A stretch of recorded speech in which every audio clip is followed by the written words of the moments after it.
Ya, prinsip dasarnya adalah leader itu nggak boleh dong give up gitu ya, kecuali kalau Anda tidak berminat lagi untuk jadi leader. Tapi kalau saya menjadi follower, ini mungkin kesempatan kita untuk muncul sebagai leader yang baru gitu. Oke, Hmm, pagi teman-teman semua. Jadi hari ini dan setiap hari Rabu jam 8 sampai 9 pagi kita akan live bersama Pak Budi Isman. Nah, kita akan bahas semua pertanyaan teman-teman soal bisnis. Nah, kemarin kita sudah terima 7 pertanyaan dan tadi malam ada 4 lagi, Pak. Jadi total ada 11 pertanyaan yang masuk gitu. Oke, kita coba Ya, jawab yang sebisa kita ya. oke. Oke, kita mulai ya, Pak ya. Jadi dari pertanyaan dari Mbak Yuyun Anwar, adakah checklist sederhana untuk bisa dijadikan panduan teman-teman UKM? Kuliner memilih divergensi, konvergensi, atau harus pivot nih dalam proses pengambilan keputusan? Oke, terima kasih Mbak Yuyun juga dan teman-teman semuanya yang hadir pagi ini.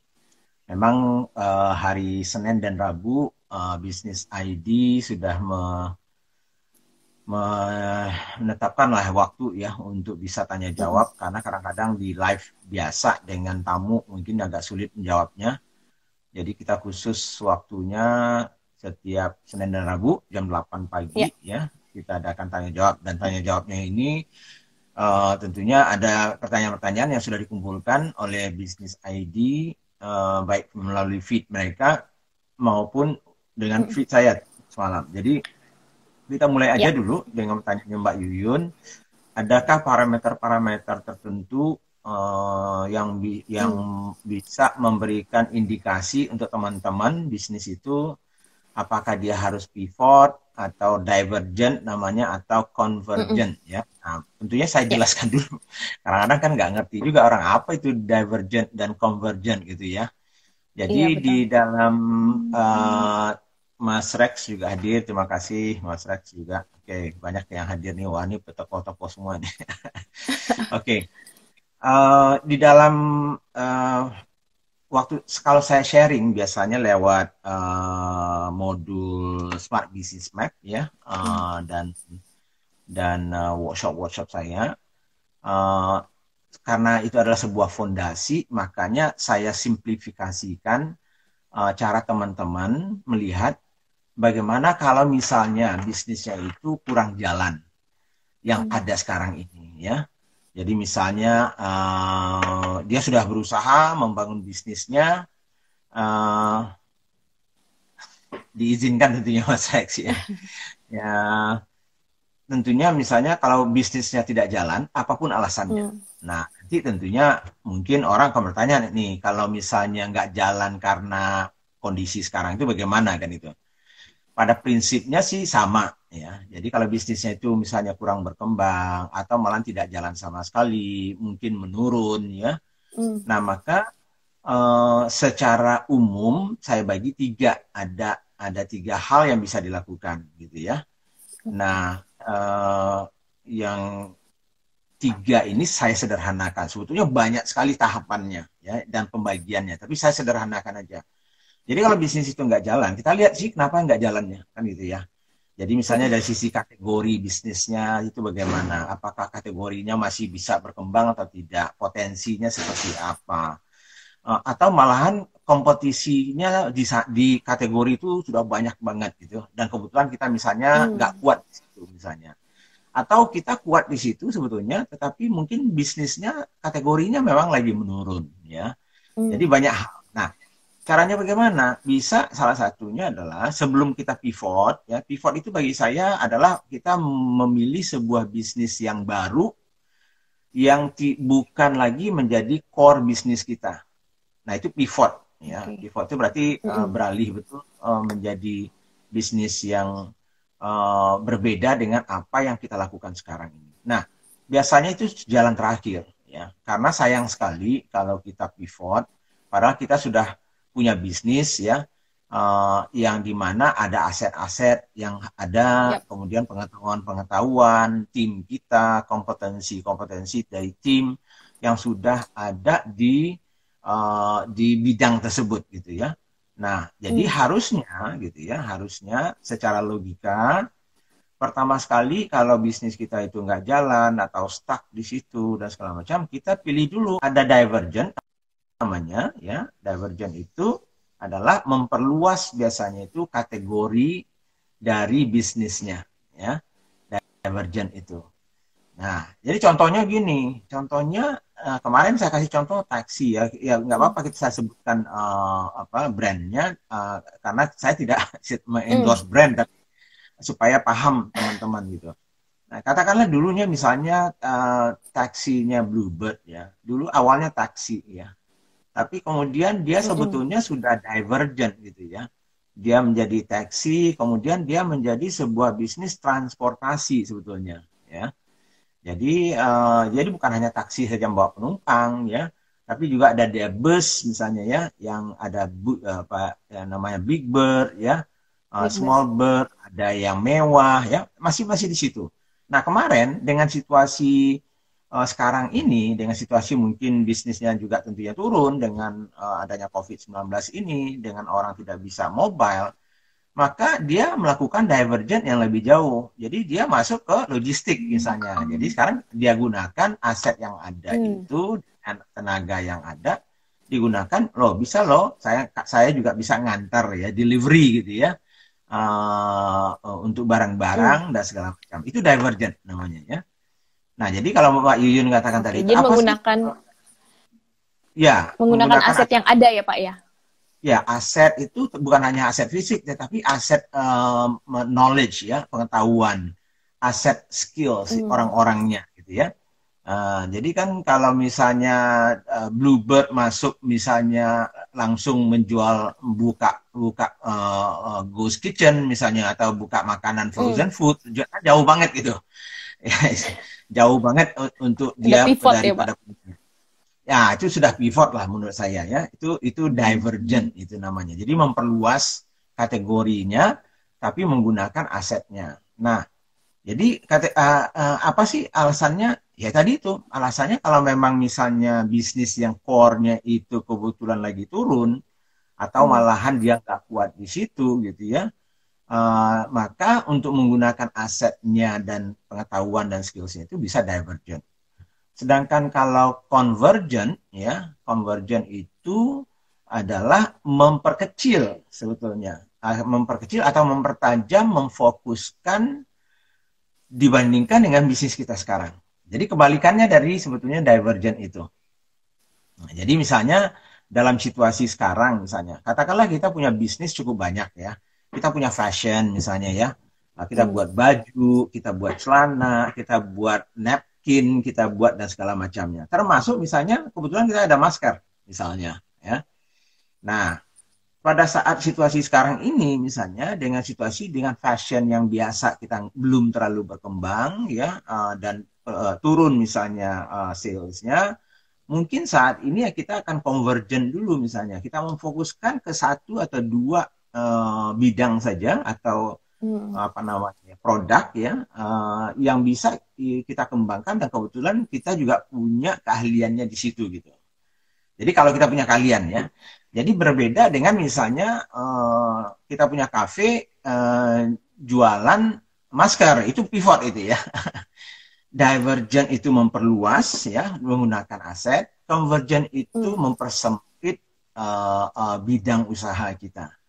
Nah, tapi masih ada related dengan bidang usaha atau aset-aset yang kita katakan. Jadi sama sih, apa sih yang menentukan kriterianya kita divergent dan convergent? Pertama adalah tadi itu, kalau kategori bisnis kita memang sedang menurun, ya, atau malahan potensialnya hampir tidak ada, ya, mungkin kita perluas, ya. Nah, salah satu yang convergent yang saya bilang pengalaman saya itu di Coca-Cola misalnya. Dulu misalnya fokusnya itu hanya di minuman bersoda ya, berkarbonasi ya, carbonated soft drink. Tapi karena dia tahu bahwa masa depan misalnya bisnis karbonasi itu mungkin akan menurun dan sudah di atas di puncaknya, maka dia convergent, dia memperluas kategori bisnisnya. Jadi bukan hanya kategori carbonated soft drink, tapi dia masuk ke misalnya non-alcoholic ready to drink. Jadi minuman yang siap minum tapi di luar dari yang alkohol. Jadi itu kategorinya diperluas. Jadi artinya apa? Dia bisa masuk ke air putih, dia bisa masuk ke jus, dia bisa masuk ke teh, dia bisa masuk kopi asal masih ready to drink. Jadi dia batasi, dia tidak akan jual bubuk, dia nggak akan jual sase misalnya ya. Itu caranya memperluas convergent dan divergentnya gitu ya. Jadi itu Mbak Yuyun ya. Jadi salah satunya yang harus kita inikan ya, yang harus kita perhatikan itu pasti pertama core bisnis kita situasinya sedang memang tidak bisa jalan apapun alasan. Maka ada dua kemungkinan di luar dari pivot tadi itu. Jadi pivot itu bagi saya terakhir aja.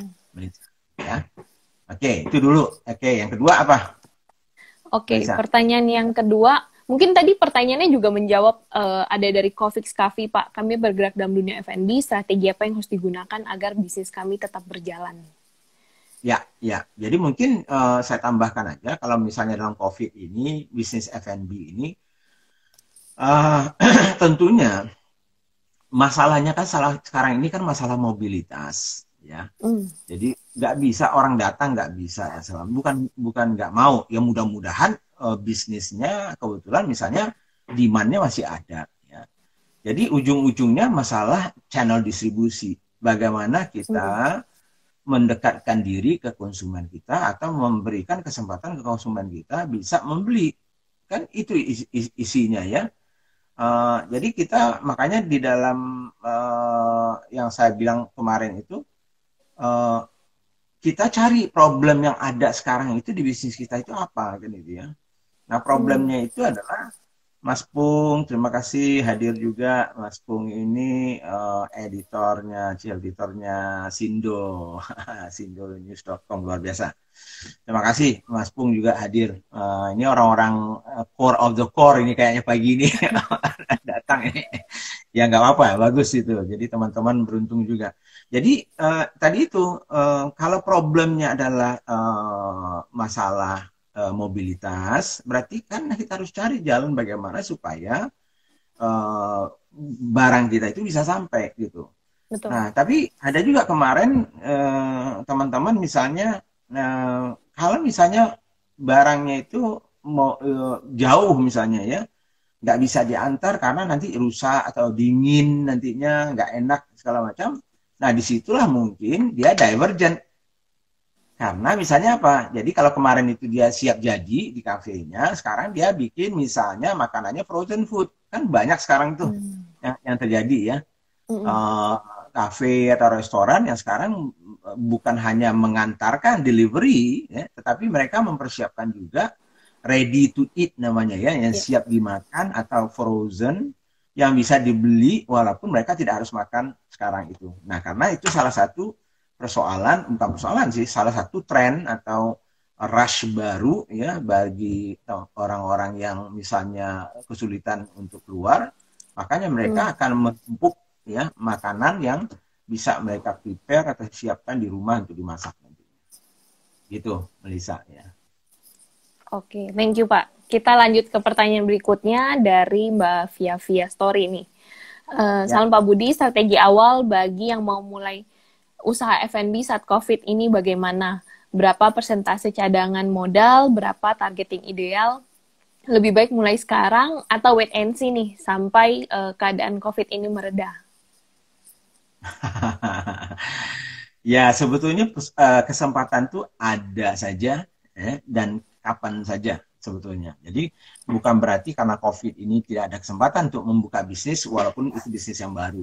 Cuman harusnya tentunya membuka bisnis sekarang ini betul-betul melihat kategori misalnya ya, dia tadi itu apa, F&B ya? Iya, mau mulai F&B Pak. Oke, jadi katakanlah dia pilih kategorinya F&B. Tentunya kalau dalam kondisi sekarang, kalau dia mau buka F&B, food and beverage, ya jangan buka yang offline dong, kan gitu ya. Jangan buka kafe tempat orang dine in atau orang makan di tempat. Ya goblok banget kita kalau mau pakai yang begitu kan itu ya. Jadi artinya kalau mau F&B, jadi kategorinya F&B, lalu diperkecil nih, F&B-nya F&B apa nih? Orang mau dine in atau mau misalnya take out aja, bisa. atau malah masuknya ke ready to eat aja misalnya. Jadi dia tidak delivery, dia tidak perlu tempat, misalnya cukup di tempat di rumahnya saja atau di pabriknya ataupun tempatnya, buat itu makanannya, kemudian dijual, bentuknya bisa frozen, bisa setengah matang misalnya ya. Nah, tinggal memilih nih kategori F&B-nya apalagi nih yang sedang ini misalnya, yang sudah ada demand-nya, atau kalau istilahnya saya itu di dalam Smart Business Map ya, di modul saya satu itu playing field namanya ya. Carilah problem ya, saya selalu gitu ya, tetap untuk simpelnya ya, saya tidak mengatakan ini cara satu-satunya, tapi secara simpelnya adalah Anda masuk ke kategori food and beverage ya, kemudian misalnya tentunya dalam situasi sekarang jangan yang offline gitu ya, jangan yang kemudian berarti harus online atau misalnya ready to eat ya. Nah, tapi kemudian cari nih apa sekarang ya problem-problem orang di konsumen di kategori food and beverage itu yang mungkin orang belum punya solusinya. Lalu kita memberikan solusi, atau ada existing solusinya, solusi yang ada sekarang ini masih belum bagus misalnya. Katakanlah misalnya ada ready to eat, dia bukan frozen misalnya. Kadang-kadang frozen itu kan susahnya adalah delivery ya, logistiknya. Karena Anda harus punya freezer ya, untuk ngantarnya pun juga harus pakai tempat segala macam. Nah, ada orang yang mungkin dia nggak mau frozen, tetapi mau tahan lama misalnya. Ini contohnya ya, dia nggak mau frozen tapi tahan lama gitu. Nah, misalnya mungkin kalau itu adalah cukup banyak orang yang memerlukan itu dan punya problem itu, maka kita mencoba mencarikan jalan bagaimana kita menciptakan sebuah food and beverage tidak perlu frozen ya, tetapi bisa tahan lama misalnya. Nah, itu contoh bagaimana saya bilang itu, bagaimana kita mencari problem yang ada di kategori yang kita masuk ya. Lalu kita lihat solusi yang ada, mungkin belum puas orang dengan solusinya, kita berikan solusi yang baru, atau kita ciptakan solusi yang baru memang karena ada kebutuhan baru gitu. Jadi itu sih saran saya sih. Kalau peluang ya kapan aja bisa sih bisnis. Oke. Jadi yang pasti harus lihat online atau ready to eat, yang pasti jangan offline gitu ya Pak ya. Ya, dalam situasi sekarang udah pasti saya bilang. Dan juga mungkin untuk kedepannya bisa-bisa behavior atau perilaku orang memang sudah berubah ya. Jadi harus mulai juga mempertimbangkan, karena kalau kita mau bisnis jangka panjang berarti jangan hanya jangka pendek aja kita pikirkan gitu sekarang ini gitu. Gitu ya, Lisa. Oke, Pak. Kita lanjut ke pertanyaan berikutnya. Ini ada masuk beberapa tentang investor. Oke. Ada dari Mas Agung, baik, bagaimana caranya mengkondisikan investor di saat krisis ini? Sama ada yang tanya nih Pak, dari berbagi bersama berkembang, di saat krisis seperti ini ada rekan UMKM malah mendapat investor. Mereka ingin membuat perusahaan produksi baru untuk melayani kebutuhannya secara eksklusif.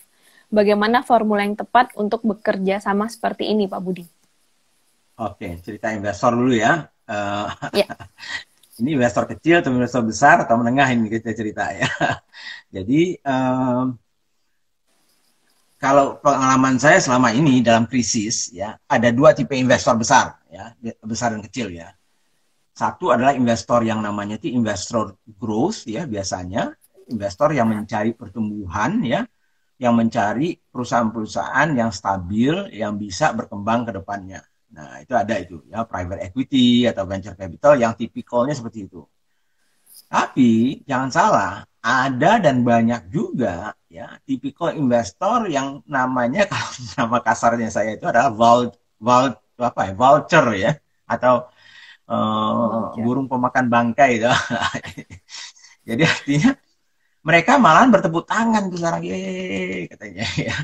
Karena krisis ini bagi mereka itu kesempatan. Ya, karena pasti ini ada perusahaan-perusahaan yang setengah bangkrut, yang mau bangkrut, yang sudah bangkrut, ya, entah itu karena kesalahan manajemen, entah itu kesalahan cash flow dan segala macam, yang bisa mungkin, ya, mereka masuk dibeli, ya, apakah itu diinvestasi seluruhnya atau dibeli seluruhnya dengan harga murah, kan gitu ya.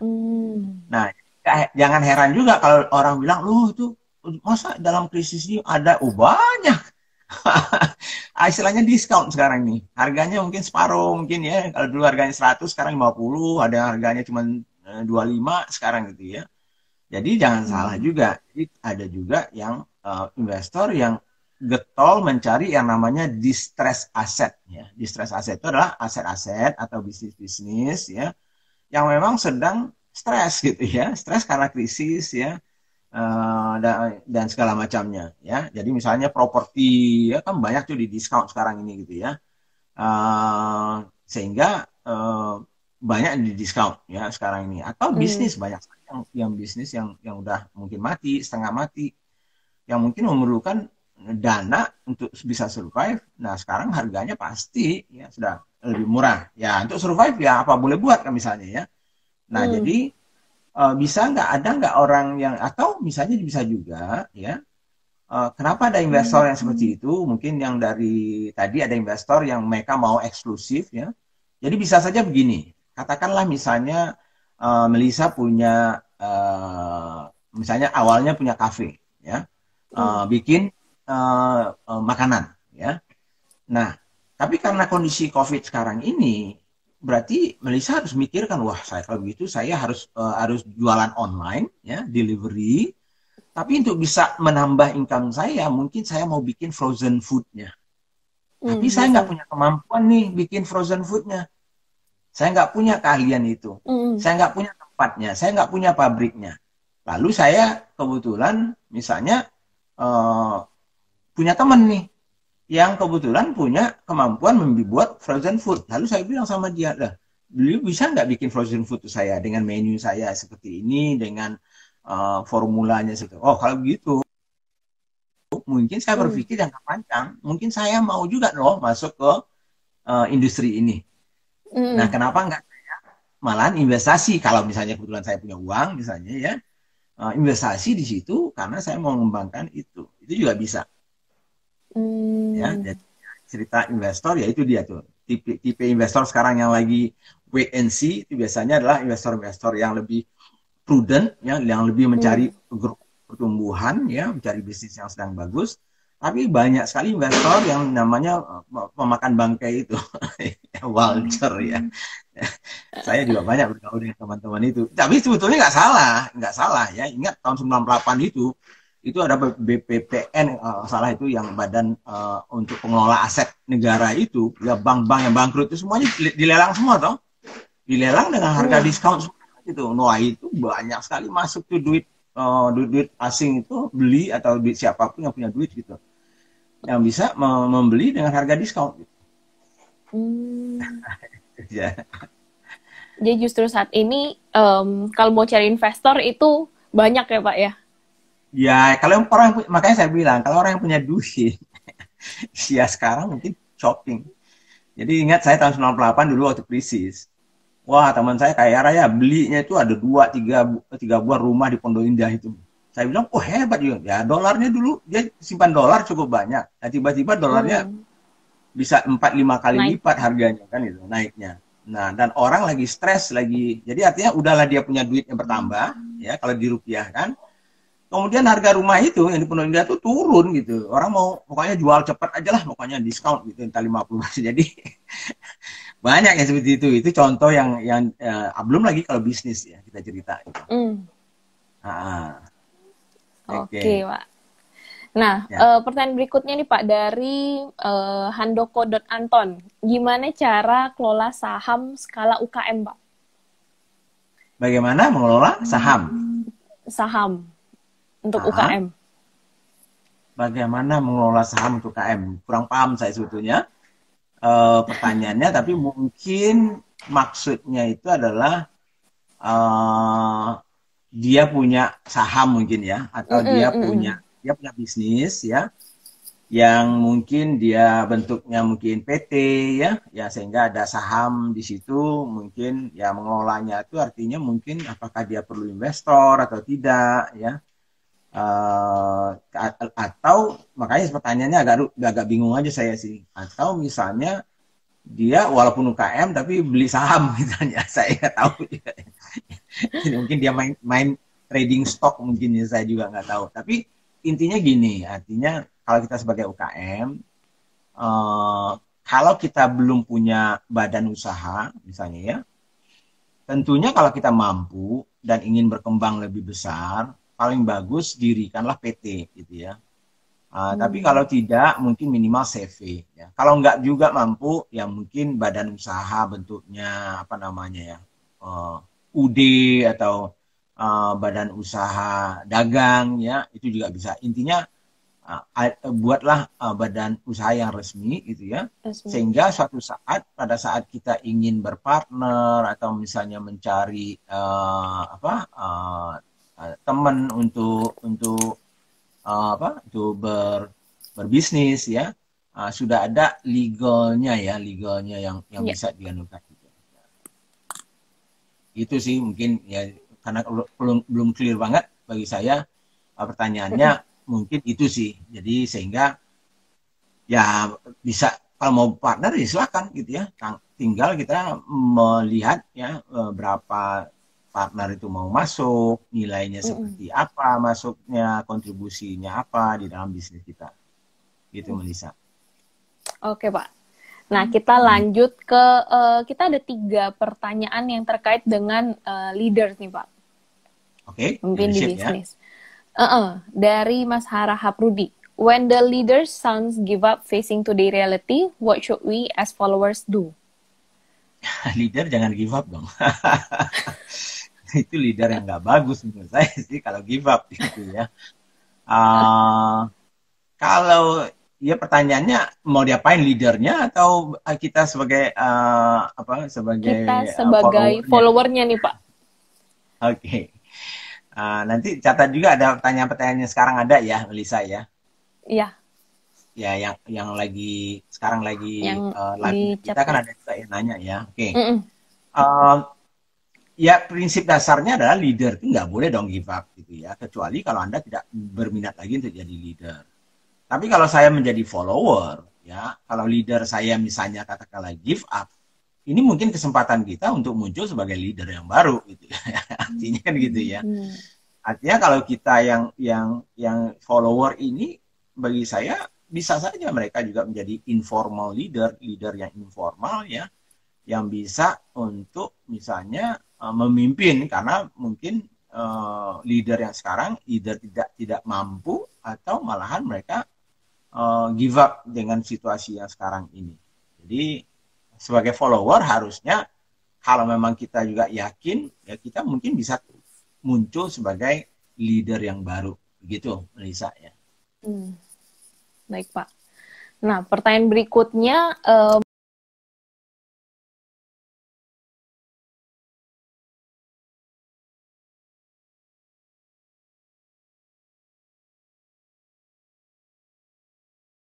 Kemarin mungkin di dalam video saya Leadership in Crisis ya, saya sudah sampaikan waktu saya live dengan Santara waktu itu ya, juga saya sampaikan. Tapi itu lebih khusus pada saat krisis ini, karena sebetulnya begini, leader yang baik itu dia punya kompetensi umum ya yang harus dipunyai, tergantung situasinya kita. Makanya ada juga yang namanya teorinya itu situational leadership ya. Jadi situasi yang berbeda membutuhkan orang-orang yang berbeda. Nah, di situasi krisis ini mungkin ada leader-leader yang memang harus mempunyai kekuatan skills, karakter tertentu. Makanya saya namakan leadership in crisis. Tetapi secara umum ya, leader itu harus punya yang saya namakan key competencies ya, plus soal karakter dan attitude-nya yang pas gitu ya. Jadi misalnya pertama key competencies-nya itu adalah soal leadership itu sendiri. Jadi ada leadership itu banyak ya. Misalnya soal seorang leader itu harus mempunyai visi yang inspiratif misalnya ya. Kemudian seorang leader itu harus bisa mengartikulasikan atau menerjemahkan visinya itu ke dalam bentuk objektif dan rencana yang bisa dilaksanakan. Karena percuma juga hanya sekedar mimpi aja, tapi kemudian mimpi itu nggak bisa diterjemahkan gitu ya. Itu soal leadership misalnya. Leadership itu juga soal membangun timnya ya, itu juga leadership juga ya. Seorang leader harusnya adalah empowering gitu ya, memberdayakan ya, sehingga dia bisa menciptakan ya dan memberikan pengalaman-pengalaman sehingga followernya bisa suatu saat bisa menjadi leader-leader yang baru misalnya. Itu leadership skills ya. Kemudian ada yang namanya managerial skills. Jadi seorang leader itu selain dari punya leadership skills, tapi juga punya managerial skills. Nah, managerial skills ini lebih ke sainsnya atau yang lebih tekniknya. Tapi seorang leader itu perlu nggak? Perlu banget gitu ya. Makanya leader manager itu sekarang lagi populer gitu. Kalau dulu mungkin zaman dulu itu leader itu dengan manager itu seolah-olah terpisah gitu. Leader itu hanya memikirkan visi jangka panjang segala macam, sedangkan yang manajer itu yang operasional. Zaman sekarang nggak bisa. Ya. Zaman sekarang itu yang populer itulah leader manager, leader yang juga mau sing-sing lengan tangan, ya mau bekerja ke bawah, bisa ke bawah dan segala macam, tapi juga mempunyai visi leadership ke atasnya gitu ya.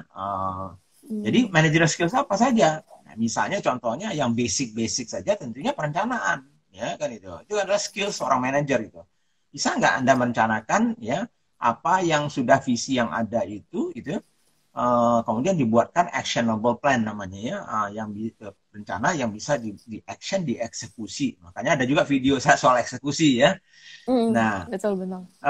Ya karena itu semuanya bersangkutan gitu ya. Jadi nggak bisa kita hanya planning aja tapi nggak ada eksekusi yang bagus. Jadi selain dari kita punya skills dan kompetensi untuk merencanakan, berarti seorang leader yang baik juga harus bisa mempunyai kemampuan untuk membangun timnya untuk mengeksekusi apa yang rencanakan itu. Jadi eksekusi, monitoring, evaluasi, ya itu adalah managerial skills, ya.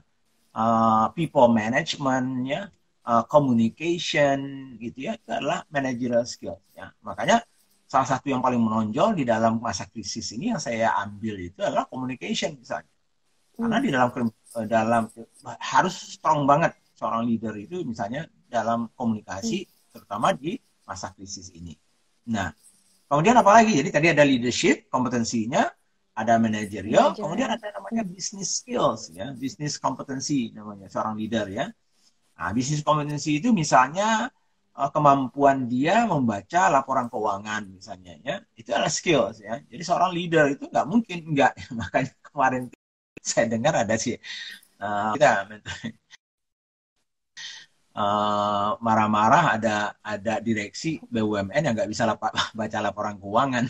Wah, saya bilang itu direksinya diganti aja itu. Jadi belum siap jadi direksi itu. Jadi itu salah satu kemampuan misalnya ya. Lalu misalnya melihat sesuatu itu dari kacamata holistik atau helikopter view ya, itu business skills juga gitu ya. Apalagi misalnya problem solving misalnya, itu adalah business skill. Jadi itu yang basic gitu. Jadi banyak lagi itu sebetulnya. Jadi nah kemudian terakhir leadership itu harus mempunyai karakter dan attitude yang memang tepat bagi seorang leader ya. Jadi misalnya tadi itu never give up itu kalau ada leader yang give up ya itu bukan karakter dan attitude-nya si leader itu. Kemudian misalnya positive thinking misalnya ya, itu adalah attitude dan karakter ya yang harus dipunyai misalnya. Kemudian mau menerima perbedaan misalnya, perbedaan pendapat, itu adalah karakter dan attitude yang harusnya dipunyai seorang leader. Nggak bisa leader itu mengatakan, oh pokoknya gua aja yang benar gitu. Lu kagak benar. Gua nggak mau dengar lu. Nggak mau beda pendapat pokoknya. Wah, kalau gitu setiap meeting ditanya orang, apa, gimana? Ada pendapat nggak? Nggak ada, diam itu. Karena ya kita nggak punya karakter yang memberikan kesempatan tuh orang bisa misalnya berbeda pendapat gitu. Nah kalau setiap berbeda pendapat kita ditepok dan di smash, ya akhirnya enggak. Jadi banyak lagi karakter-karakter yang sebetulnya yang dipunyai ya, harusnya dipunyai oleh seorang leader gitu ya. Leader. Itu soal leadership yang tadi itu, Lisa. Ya. Oke, very clear Pak. Oke, nah mungkin kita lanjut ke pertanyaan yang ada di live chat ya Pak ya. Ya, betul. Oke, pertanyaan dari tadi ada yang soal logistik dari Pak Randy Chandra. Bagaimana dengan bisnis logistik B2B di kondisi sekarang Pak? Mau divergent dengan customer baru B2B, ada potensi tempo tidak terbayar di kondisi sekarang. Ya, B2B ya, logistik ya tergantung juga sih. Pertama tentunya kita harus mencari uh, uh, customer ya, karena B2B itu kan sama lah, tapi customernya itu adalah institusi ya. Jadi dan institusi biasanya pasti bayarannya ada temponya, biasanya itu sudah wajar ya. Jadi tentunya jalan satu-satunya adalah mencari bisnis yang memang dalam kondisi sekarang ini masih mampu, jadi bonafit ya untuk melakukan pembayarannya. Dan tergantung juga kita. Kalau cash flow kita memang tidak mampu, ya tentunya kita harus mencari yang ketengan, istilahnya saya kan ya. Jadi misalnya itulah yang namanya mungkin kita juga divergent itu tadi itu. Kalau divergent tadi itu salah satunya adalah divergent terhadap bisnisnya gitu ya. Sekarang ini divergent dalam arti customernya. Jadi kalau customernya kemarin misalnya hanya B2B biasa ya, sekarang ini ya apa yang dilakukan misalnya Bluebird itu malah mencari customer retail kan ya.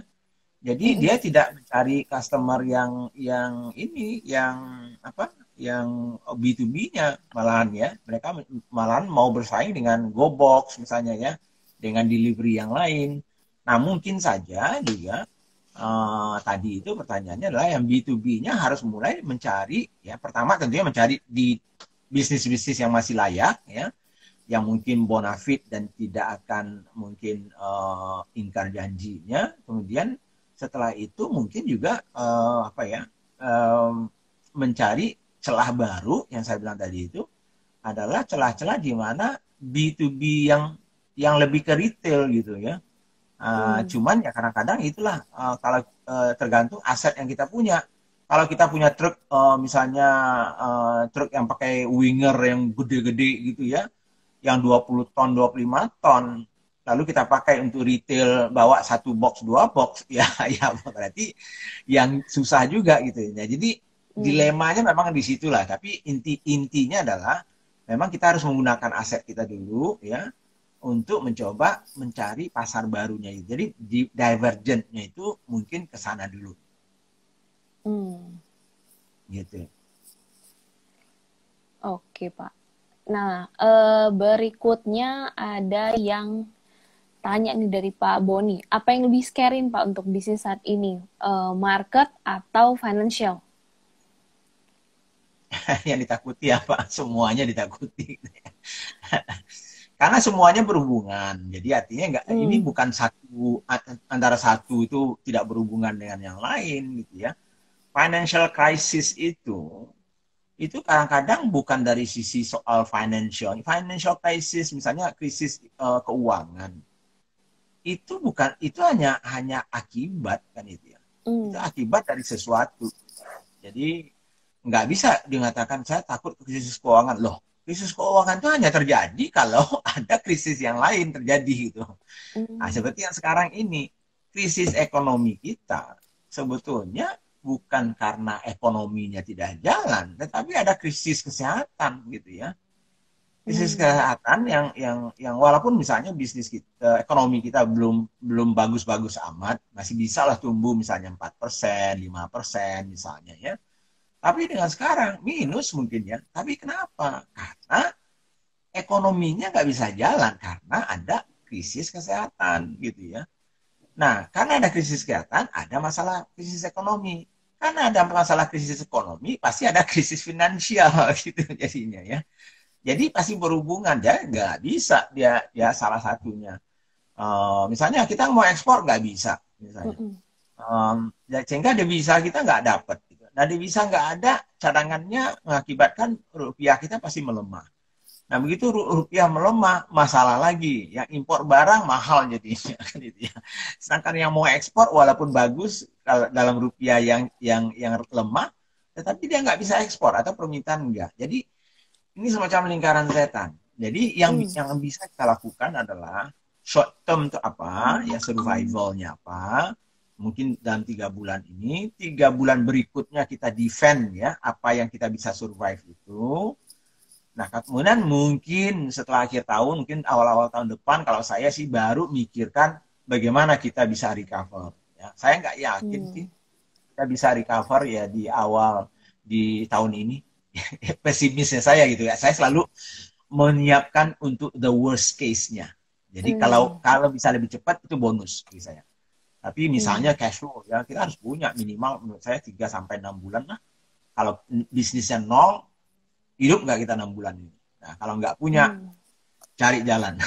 Gimana caranya gitu. Dia harus antisipasi sampai akhir tahun nih Pak ya, for the worst case ya. Kalau saya sih iya.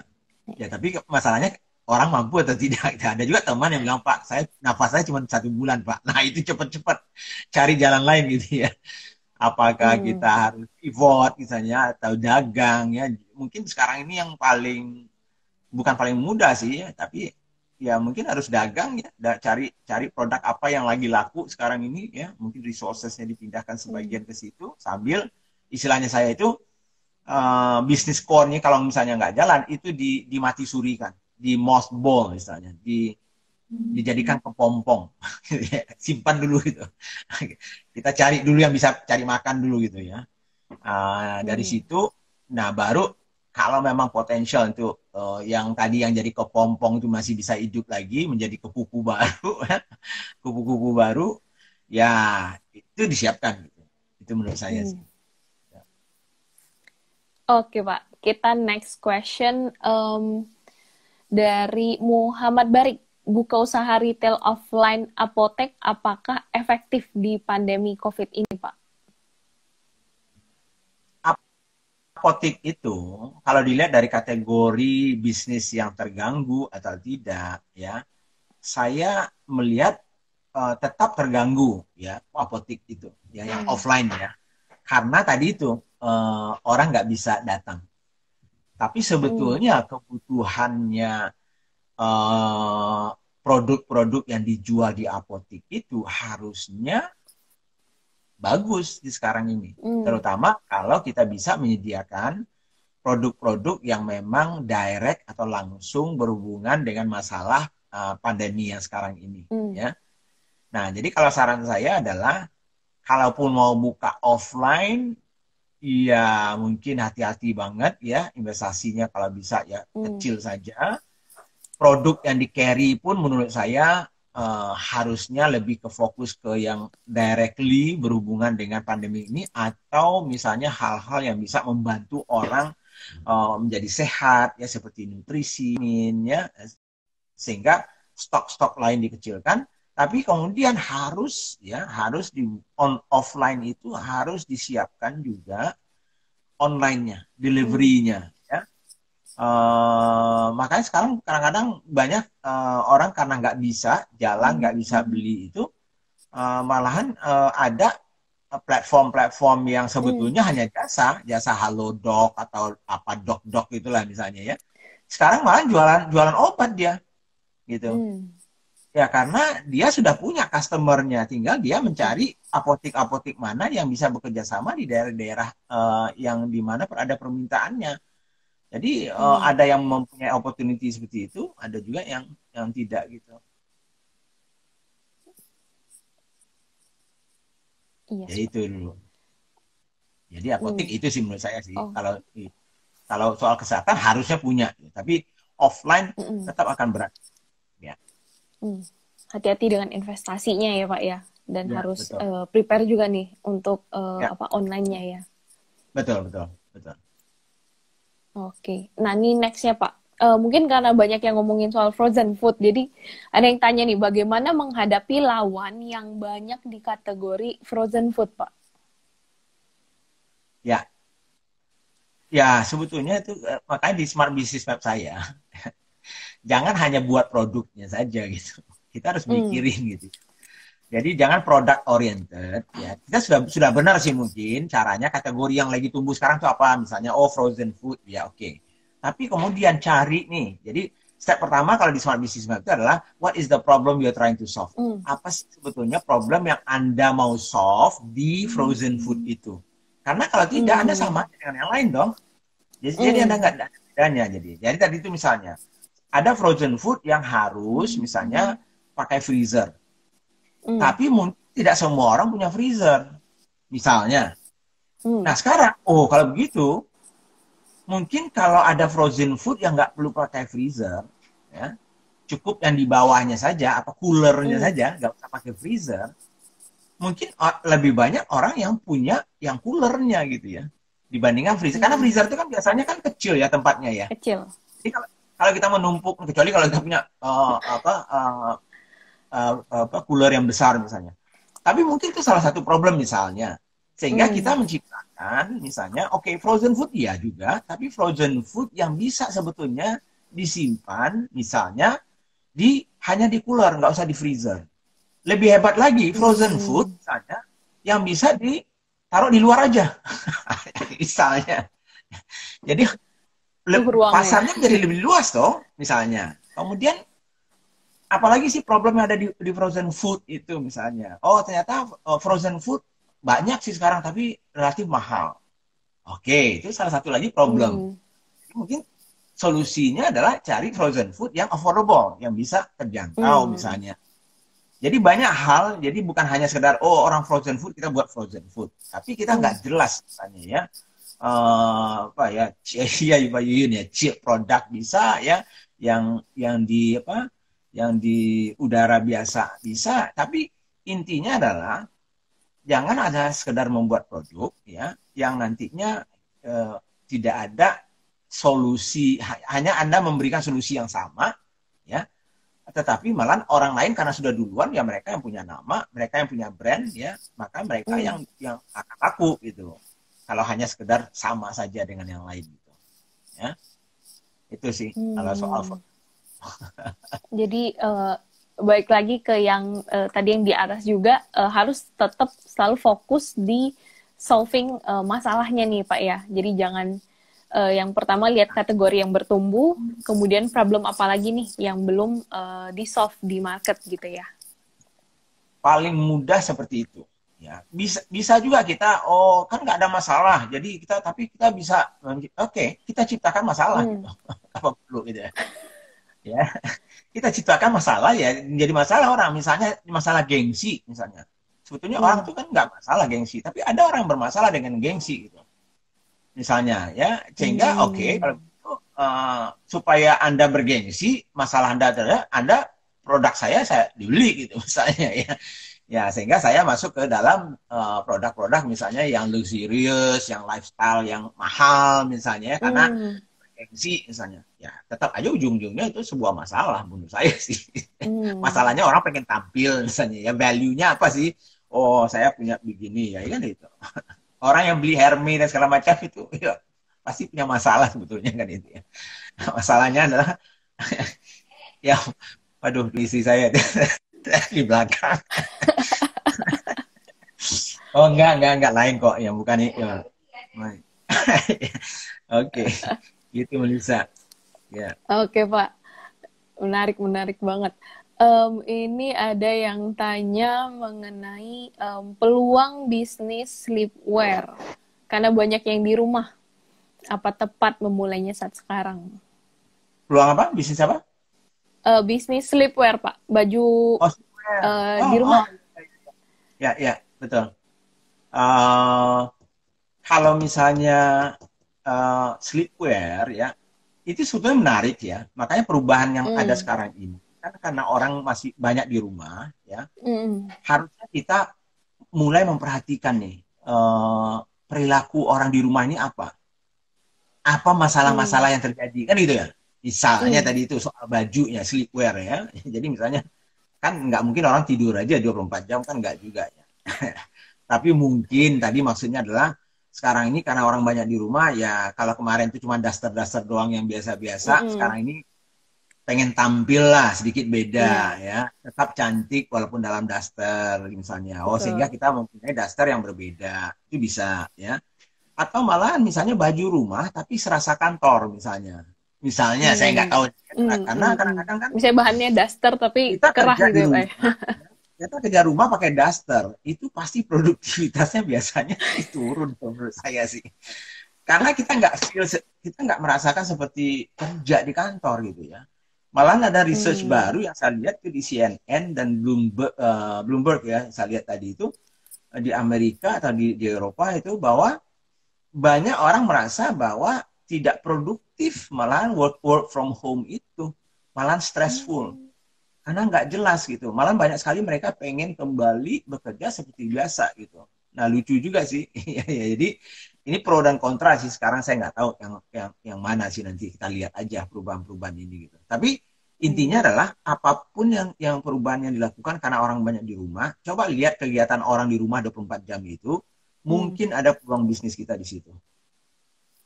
Ya, Ya, oke. Sekarang udah jam 8.54. Kita ke satu pertanyaan terakhir kali ya, Pak ya.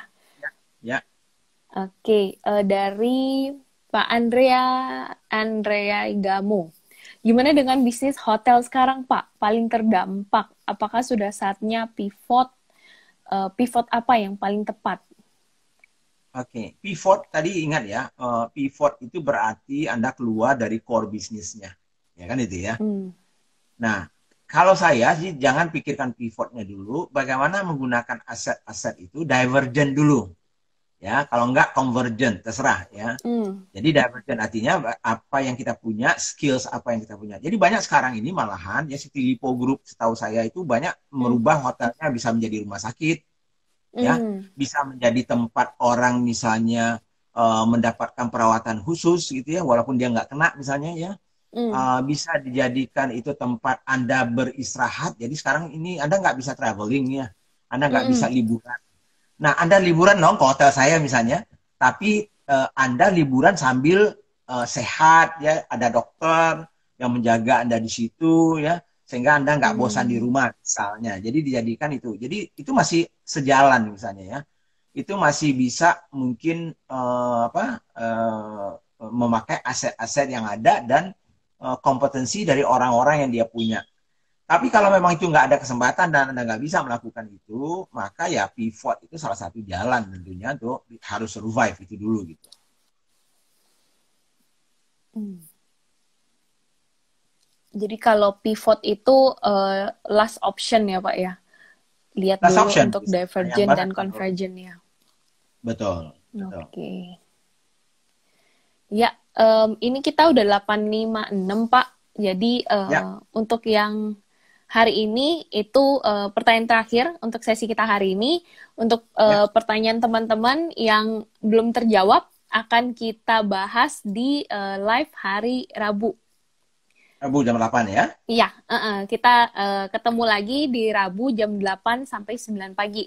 Untuk teman-teman yang punya pertanyaan lebih lanjut bisa tulis di kolom komen Bisnis ID. Jadi nanti bisa kita catat dan kita bahas di live berikutnya.